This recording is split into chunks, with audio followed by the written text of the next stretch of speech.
বন্ধুসকল, যদি আপুনি কোনোমতে টেট পাছ কৰিছে, 90 পাই টেট পাছ কৰিছে, তথাপিও কিন্তু এই বছৰ আপুনি চাকৰি পাব। কেনেকৈ পাব মই আপোনালোকক কৈ আছোঁ ভিডিঅ'টোত।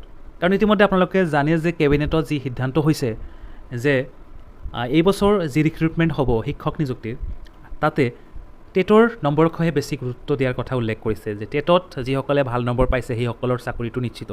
আৰু যি একাডেমিক নম্বৰ, সেই একাডেমিক নম্বৰৰ কোনো ভেলু নাই, বহুতেই ক'ব বিচাৰিছে। কিন্তু মই আপোনালোকক কওঁ যে এই বছৰ যদি আপুনি কোনোমতে টেট পাছ কৰিছে 90 মাৰ্কছ লৈ 60% সহ, তেতিয়াহ'লেও আপুনি কিন্তু এই বছৰ চাকৰি পাব।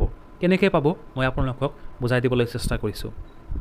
চ' প্ৰথমে আপোনালোকে ইয়াতে চাব, যদি আপোনাৰ নম্বৰ টেটত 90 কোনোমতে পাছ, চ' 90 হ'লে আপোনাৰ 60%, কোনোমতে আপুনি 60% পাইছে। তাৰপিছত আপুনি এই 60%ৰ 80% বনাব। 60%ৰ 80% কিমান হ'ব? 48।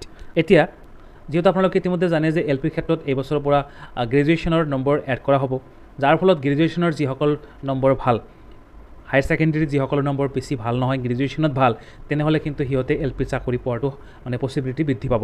ধৰি ল'লোঁ আপুনি 90 পাইছে, কোনোমতে টেট পাছ কৰিছে 48% সহ, তাৰমানে 60%ৰ 80% যিহেতু টেটৰ পৰা ল'ব দিছে, টোটেল হয় 48।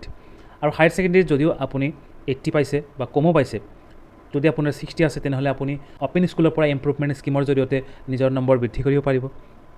তাতে এটা কণ্ডিশ্যন থাকে যে ছেম ছাবজেক্ট থাকিব লাগিব আৰু দ্বিতীয়বাৰ যাতে বেটাৰমেণ্ট নহয়। কিছুমান এনেকুৱা আছে যে যিসকলে 2010 বা 11ত হায়াৰ ছেকেণ্ডেৰী পাছ কৰিছিলে আৰু তাৰ পিছৰ বছৰত আকৌ বেটাৰমেণ্ট দিছিলে।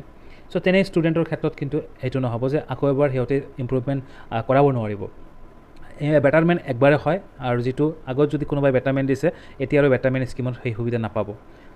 ইয়াৰ আগতে যিমানবাৰ আপুনি বেটাৰমেণ্ট দিব খোজে সিমানবাৰ দিব পাৰিছিলে, কিন্তু এই বছৰৰ পৰা এনেকুৱা নহ'ব। আগত বেটাৰমেণ্ট দিয়াসকলে পৰৱৰ্তী বেটাৰমেণ্ট দিলে সেই মাৰ্কছ কিন্তু কাউণ্ট নহ'ব। আৰু গ্ৰেজুৱেশ্যনত যদি আপোনাৰ নম্বৰ ভাল, হায়াৰ ছেকেণ্ডেৰীত বেয়া হ'লেও আপুনি যদি গ্ৰেজুৱেশ্যনত 8.7 পইণ্ট আছে, ডেফিনেটলি এটা ভাল সুযোগ আপোনাৰ কাৰণে। আৰু ডি এল এড আপোনালোকে জানে যে বাহিৰৰ পৰা যদি আপুনি লৈ আহে বা পঢ়ি আহে, তেনেহ'লে ডেফিনেটলি আপোনাৰ 90 ওচৰা ওচৰি আছে। তেনেহ'লে চাওক, কোনোবাই কৈছে যে একাডেমিকৰ কোনো ভেলু নাই।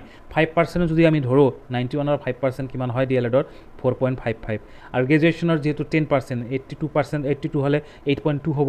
হায়াৰ ছেকেণ্ডেৰীত আপোনাৰ 85 হ'লে চাব তাৰ 5% 4.25 হ'ব। তো এনেকুৱাকৈ আপুনি যদি গোটেইখিনি কাউণ্ট কৰে, ডেফিনেটলি আপোনাৰ নম্বৰ 65%ৰ ওপৰত হয়। আৰু 65% এল পিৰ কাৰণে বহুতেই ভাল নম্বৰ, 100% আপোনাক চাকৰি দিব। যিহেতু আৰু এটা কথা, যিহেতু আপোনালোকে জানে যে সুপ্ৰিম কোৰ্টৰ পৰা এটা ভাৰ্ডিক্ট আহিছে যে য'ত বি এডসকলক কিন্তু এল পিৰ কাৰণে এলিজিবল কৰা নাই। আৰু এল পিৰ কাৰণে যদি বি এডসকল ইয়াৰ পৰা বাদ পৰে, তেনেহ'লে ডেফিনেটলি বহু কেণ্ডিডেট ইয়াৰ পৰা বাদ পৰিব, আৰু বহুত ডি এল এড কৰা প্ৰাৰ্থী যিসকলৰ নম্বৰ কম, সেইসকলক কিন্তু চাকৰি লাভ কৰিব পাৰিব।